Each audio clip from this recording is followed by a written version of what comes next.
for 30 plus years. I've seen every type of child grow up. It's always a delight to just talk about how we leave a legacy for generations to come. Don't let emotions win. Let truth win. It's been able to change into a time of my life that I am grateful for. You moms and dads are wired with everything you need to be a parent to a great kid. Welcome to Parenting Great Kids. This is episode 3, the 3 big questions. I'm your host, Dr. Meg Meeker. Parents, thanks for joining me on this parenting revolution. As a pediatrician, I've talked with thousands of parents just like you. As a mom, I know those tough times you're walking through. Don't give up. Parenting may seem overwhelming, but I promise you, it's the most rewarding thing you'll ever take part in. In this episode, I'm going to address the 3 big questions that your child needs you to answer. Why bother to consider these questions? Because as parents, we need to listen to our children. Really listen. The 3 big questions are 1, Mom and Dad, what do you believe about me? 2, how do you feel about me? And 3, what are your hopes for me? So I'm going to share with you how you can respond well to these questions. And I promise you'll see a massive difference in how your child interacts with you.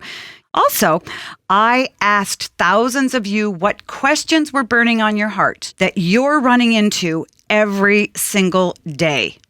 I created answers to them, and I'm going to be featuring a marvelous question. In this episode, my 13-year-old is addicted to porn. And also, I'm going to share a story spotlight with you about a mom who balances work, marriage, 3 kids, and she still finds time to empower her kids. You are going to love it. And just a reminder, don't be just podcast downloaders, be subscribers.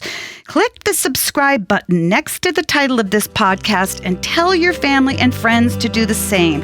It helps us more than you know, and it helps you because when you subscribe, every episode will automatically go into your show feed.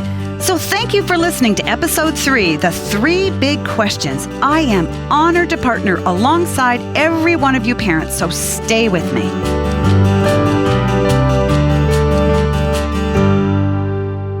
So let's get into it, parents. Let's talk about the 3 big questions that your child needs you to answer and how you can respond well. Question 1, Mom and Dad, what do you believe about me? Every child, regardless of his or her age, searches you, mom or dad, for clues regarding what you think about him or her. When you walk into the room, your daughter looks at you. Have you had a good day? Have you had a bad day? Are you in a good mood? Are you in a bad mood? If you're in a good mood, she'll stay. If you're in a bad mood, she'll just walk into another room. Remember this, the next time you come home from somewhere, from vacation or from work or from the grocery store, whatever, if your child is at home and you've been separated for a little while, even if it's just been for 30 seconds, the minute you step into your child's presence, that child begins to scour you for clues about what you're thinking about him or her. Now, I'd like to tell you that your kids do this because they're really interested in you, but they aren't. Children, even if they're 18 or 19 or 20, are thinking about one person, and that's themselves. So they are scouring you for clues about what you think about them. Okay, so if your son looks at you, Dad, and looks at your face and sees that you're in a bad mood, he might think, oh, maybe my dad's mad at me, or oh, maybe my dad doesn't want to be with me, or gee whiz, I better leave right now because my dad doesn't want to talk to me because I might annoy him. Your kids read you to think about what you're thinking about so that they can grab hold of that and internalize that. So if your son, Dad, walks into a room and looks at you and you smile, that son reads, gee, my dad believes that I'm great. He wants to be with me. He pulls that thought into himself, and then he says to himself, and most of the time this is subconscious, since my dad thinks I'm great, I'm great. He internalizes what he believes you believe about him at that moment. He does this when he's 2, when he's 5, when he's 12, even when he's 40, I think. I did this with my father. So your kids, mom and dad, scour you for messages about what you believe about them. That means they're looking straight into your heart. So you have to figure out, what are you believing about your kids? Second question, how do you feel about me? Kids need to know that you love them every hour of every day. This is very interesting because I have asked many kids in my practice, tell me who loves you. And many times I do it right in front of their parents because I like to listen to what kids have to say. You can't believe the amount of time kids give me this response. Well, I know my mom and dad probably do because they have to. Or I think my mom and dad do. And the parent sitting in the corner of the room is stunned because clearly the parent has tried very hard to communicate to that child that he's loved. Well, the way you communicate to a child that you love him doesn't necessarily mean he feels loved. Many times in communication, there's a disconnect. You may think that you love him by giving him a lot of stuff and getting him to the right school and paying for his sports and driving him all around. But what makes a child feel love is often very, very different. You need to say, I love you often. You need to show your child you love him by being good to your spouse. A child who sees you arguing constantly with your spouse doesn't feel you love him. Because if you loved him, you wouldn't argue with his mom and you wouldn't argue with his dad, or you wouldn't say bad things about mom or bad things about dad. That's how your child feels loved. So study your child and figure out, how can I make my child feel more loved today? First, you got to start by saying it. And the third question is, what are your hopes for me? I want to clue you in on something here, parents. Many kids, particularly teenagers, don't think much about life after 25. They live with the belief that all the good stuff happens before they're 25. That's why they're running around wanting to have sex all the time. Because they think the good stuff happens before they're 25. They don't think about what they're going to be when they're 30 and 35 and 40.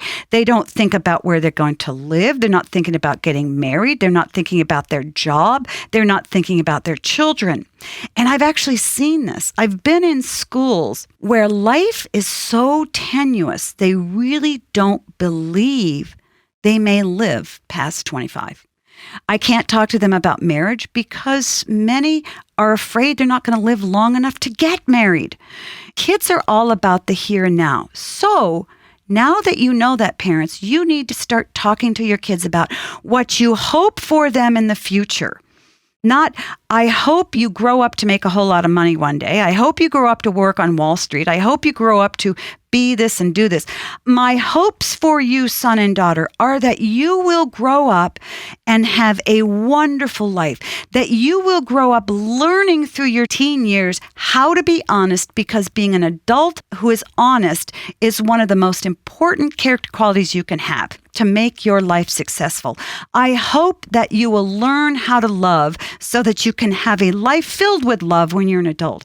I hope that you leave home as a disciplined person with self-control so that you will enjoy your life as an adult when you're a mom or when you're a dad, or if you're single, but as you're a functional, happy adult in your life. You don't want to write the script. Let them write the script, but you're talking about character qualities again. I hope that you are a strong-willed adult man or adult daughter. Again, Mom and Dad, what do you believe about me? Mom and Dad, how do you feel about me? And Mom and Dad, what are your hopes for me? Let me tell you something, friends. If you only get these 3 questions right, if you work the lifetime that your child has under his roof with you on answering these 3 questions to the best of your ability, you've won. Answer these 3 questions and you've given your child the best start in life that will launch him to success and happiness and freedom for the rest of his life. Don't worry about anything else. Just get these 3 questions right and your son or daughter is ready to fly. I promise you. All right, let's get social. I want to hear from you and interact with you. You can find me on Facebook, Instagram, and Twitter, or you can go to megmeekermd.com and click on the links. You can send me a question on Facebook or email it to me at askmeg@megmeekermd.com. Again, that's askmeg@megmeekermd.com. This question comes from Kathy in Texas, and she has a very serious question. And she writes, my 13-year-old is addicted to porn. What can I do? Well, first of all, Kathy, kudos to you. Any parent who is willing to face the tough stuff with their kids is a winner in my book. And this is why I talk about strong parents. You know, this is not a day for wimpy parents because our kids are growing up in a culture that doesn't like them very much. And I say that because it's throwing porn to them. Kathy, I assume that you have a son. And I'm not trying to be sexist here, but the reason I say that is this. Boys are more visual. And they tend to get hooked on visual things faster and easier than girls do. So I'm going to run with this thinking that your child is a boy. I want to tell you, first of all, this is very serious stuff. The problem for your son is this. He is a victim here.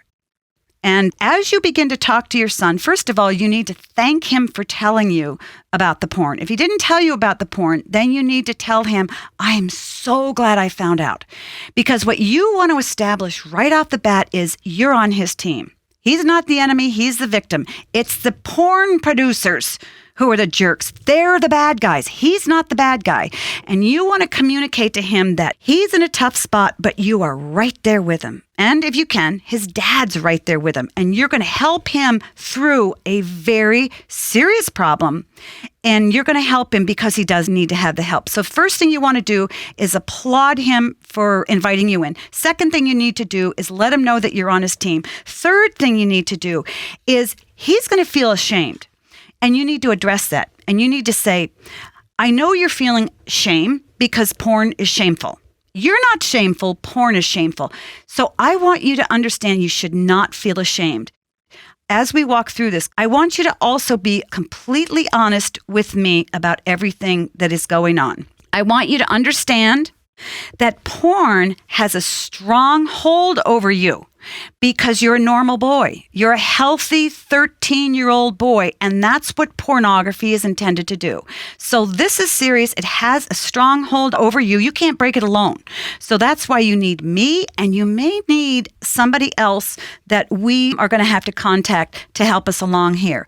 You need to help him face the power it has over him, and you need to tell him that he should ask for help whenever he needs it. If along the way, as the weeks go by, because it's going to take weeks to crack this addiction, he is uncomfortable with you. He needs to be honest and tell you that. You're perfectly fine with it. You're going to ask for help outside the home. As he walks through this addiction, you tell him there is a solution for addiction. He needs hope. He feels terrible. He feels stuck. He feels this monster has its teeth stuck into him. And you need to tell him, we're going to break it. It's going to take time. It's hard, but I can help you do this. But it's going to take a lot of work. We're going to have a plan. I'm going to have to take your iPhone away, not because I'm punishing you, but it's way too much temptation. You can't have electronics in your bedroom. Every parent should tell their kids, no electronics, no laptops in the bedroom, particularly if you have a teenage boy in the home. Anytime he's on the internet, he should be around the kitchen where mom or dad is stirring spaghetti, because it's hard to look at porn when mom's stirring spaghetti right next to you. He's going to need a lot of support. I want you to tell him whatever support you need, I have it there for you. We may need a third party like a counselor, and tell him, you're not a psycho, you're not a freak, you're not disturbed. You're a normal, healthy 13-year-old boy who has fallen prey and fallen into a trap. And in order to get you out of this trap, we need to pull out all the big guns. So I need to help you get a counselor. If you don't know where to find a good counselor, Mom, go to your pediatrician. Pediatricians deal with this. Your pediatrician will help steer you in the direction you need to go to find a counselor who's good with addictions and who loves working with teenagers. Thanks so much for writing, Kathy. As always, parents, keep sending me your questions at askmeg@megmeekermd.com. Again, that's askmeg@megmeekermd.com. Well, today we've been talking about the 3 big questions every child needs answered. These are fundamental to getting it right as a parent. And I have a special gift for you. If you'll go to megmeekermd.com/3 questions, either as a number or the word 3, you can download a free short ebook on the 3 questions and how to put them into practice as a parent. That's absolutely free at megmeekermd.com/3 questions. Listen in on a story spotlight about a mother who's mastered the art of empowerment for her children in her home, called Who You Are. It's Sunday morning at Fellowship Bible Church. Things start to move pretty fast early on. Go meet some new people. Let me slide right in here, fellas. How are you guys? Good to see you all. Right in the middle of it is Carrie Henry, the children's ministry pastor. I can take it to him. Thank you so much. So are you in kindergarten? Preschool. Okay. Will you unlock that door for them? Thank you. Are y'all both signing up? Yeah. Excellent. We can note those allergies. Oh, I missed you this week. I'm going to come back in here and check on you and see how many friends you've made, okay? How is everybody? And every Sunday, Carrie takes a moment to address her team. Influence is happening back here because of you. You aren't babysitting. You are building relationships with kids. You're investing time in them. Some of them wear diapers and drool. Most of them eat goldfish. And we are making one difference. Maybe it's just one child. You don't have to have all the answers. You just have to be present. That's you guys. Carrie and her husband Travis are just as intentional at home about parenting their own children. Oftentimes, their parenting takes place around an old kitchen table where the family enjoys gathering to eat and laugh together. That may be worse, though. Carrie has known her husband Travis most of her life. In fact, the two were even high school sweethearts. We have grown up together. All I ever wanted to be was wife and mom. However, becoming parents wasn't going to be simple for Carrie and Travis. 15% of the population deals with infertility. So when it happened to us, I was blown out of the water. I was at the time a liaison teacher counselor in a children's psychiatric unit, an inpatient facility, and then a community-based facility in the school system. And it really was, I thought, ironic that God would bring me personally through a journey of infertility at the same time that I'm learning all of this about parenting. Adoption had also become a topic of conversation as they continued to struggle. And though they remained open to it, Carrie was surprised to find out that she had actually become pregnant. Leah was born 7 years into marriage for us, born in '94. And I remember thinking, I may not be the one cut out to do this. I mean, honestly, I just don't want to mess this child up. And it was, within the first 3 or 4 years, I thought, my call is not to make a mental giant. My call is to help build the character that is this child. And as it turned out, Leah was only the beginning of their parenting. Our second daughter, Ruthie, was born in '99. It completely surprised us. We didn't think it would ever happen again, and lo and behold, there she was. And then our baby of the family came home through adoption in 2005. Gracie was 18 months old when she came home. With 3 children, Carrie was able to be the mother she always wanted. And from Travis's perspective, this wasn't just 3 children. 3 girls, how should they be treated? And hopefully I can model that by how I treat their mom, but just to tell them that you are worth being loved. You are precious, and not just how to be a mom or how to be a wife. Their youngest, Gracie, has little memory of her adoption, but she was aware of something very important. My mom and dad would always hug me if I was crying, and I really felt really safe. You know what I mean? And I feel like every kid should be safe with their parents because it's sort of a part of your relationship. And their old kitchen table holds a special significance for their middle daughter, Ruthie, who recently wrote a school poem about the table and Carrie. Sitting at the head of the table, there sits my mother. Her hair up, her PJs on, coffee in hand early in the morning. Such wisdom, such love, such beauty, such spirituality, such grace. She turns the page of her Bible, not noticing me staring, admiring her, thinking of all she has done and laid down for me. Wondering if I will be that kind of mother, hoping I can be that kind of mother. I close my eyes and think of all the wonderful memories we've had.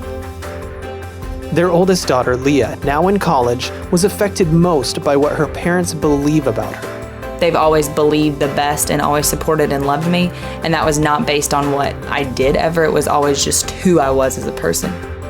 Leah's senior year, they were asked by their youth leader to come up with one word that describes your parents. And Leah's one word was present. It's super important to me that once I have kids that I'm able to be fully present in their lives, because I think that made a huge difference in my life. The messing up part that I feared at 28 became the more valuable part of her takeaway as an adult. I mean, is that ironic? Carrie is aware that her parenting is as broken in some moments as it is successful. But to her daughters, one thing is very clear. I have always said to my girls, biologically or adoptively, if you had not been born into this family, I'd choose you. She has the ability to disengage from her to-do list and what all is in her mind going on and just fully invest in relationships. And her biggest mission field was to us three girls. I definitely know my parents love me without a doubt. Well, I know they believe that I'm a strong woman, I'm intelligent, they believe that I'm athletic, but that's not my identity.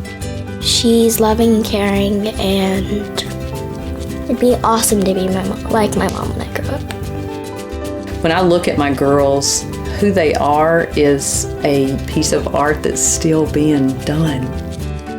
That story is still being written. What do you believe about me? How do you feel about me? What are your hopes for me? Mom and Dad, when you focus on getting the big things in parenting right, like answering these three questions, over the years that you're parenting your child, you're on your way. Any parent can reply to the three questions. Any parent, whether you're a single mom, whether you're a single dad, whether you're married, whether you're an adoptive parent, whether you're a step parent, whether you're a surrogate parent. You know, maybe you're an uncle out there who is raising your sister's kids because your sister is incapacitated for some reason and the children's father is out of the picture. Maybe you're the dad for those children, so you assume all responsibility. You're not off the hook. These questions are for you because that child in your life is looking to you every time he or she walks into a room and is reading you for answers to these three questions. Mom or Dad, what do you believe about me? I want to tell you something here. If you believe that your child was a mistake, if you believe that your child is a screw up, if you believe that your child was a failure and you don't really like him, and he reminds you of yourself when you were 5, and you couldn't stand yourself when you were 5. Guess what your child is going to think you believe about him? Your heart is communicated to your children. That's the tough thing with kids. You can't buffalo them. You can make everybody in the world think you love and adore that child, but if you feel ugly towards your child, you better reconcile those feelings because your kid's going to believe that's what you believe about him. Same thing is true with the second question. How do you feel about me, Mom or Dad? If you're struggling with liking that child, but you really love him, you better work on liking him or her too. And here's one of the best ways I know how to do that. We'll talk about this in a later podcast. Never take your child personally. If you're really struggling with disliking your child, for a moment, pretend you're parenting the next door neighbor's kid. Easiest way I know of how to love and like a child at the same time. Mom and Dad, how do you feel about me? Tell your kids you love them. And finally, what are your hopes for me? Talk about your child's future. You don't have to get into the specifics of writing his or her script, but you do need to tell them life gets better. Everything about life gets better. Work gets better. School ends eventually. It really does. And a lot of kids don't believe that it's going to end, but life gets better. Let me tell you something. When I'm invited to a wedding and these brides and grooms who are newly engaged, oh, your life as you knew it is over. The noose is around your neck. You got a ball and chain, da-da-da-da-da. I go to them and I say, I'm going to tell you something. Marriage is amazing. It is one of the best things you're ever going to decide to do in your life. I've been married 35 years, and I can't imagine not being married. It only gets better the older you get. We've got to start giving hope to our kids. We've got to get out of this mindset that life is great when you're in college and high school. It's not great when you're in high school and college. It's terrible. Let me tell you something. When you turn 50, it's freedom. I told my husband when I turn 50, I'm going to say what I think, I'm going to do what I want, and I'm going to feel the way I feel. And I think I scared the daylights out of him. We've got to tell our kids that life gets better when they get older, and we've got to start believing it. That's how you communicate to your kids what your hopes for them are. You talk about them and you believe in them. So remember these 3 points to ponder. 1, intentionally focus on the messages you're sending your child, both words and actions, because they're searching for clues about what you really believe about them. 2, say I love you often and show your love by helping your child and spouse. 3, ask your child questions, what they want from life, what they're passionate about, and how they can pursue those passions. Again, 3 points. Intentionally focus on the messages you're sending your child. Say I love you often and ask your child questions, what they want from life, what they're passionate about. We've got to be the ones who are giving our kids hope for the future. So until next time, parents, remember, great kids are raised, not born. Thanks for listening to Parenting Great Kids. And just a reminder, for your free short ebook, go to megmeekermd.com/3questions. That's megmeekermd.com/3questions. If you'd like to tell us what you think, write us a review. And to catch future episodes, be sure to click subscribe. And as always, you can like us on Facebook and follow us on Twitter @megmeeker.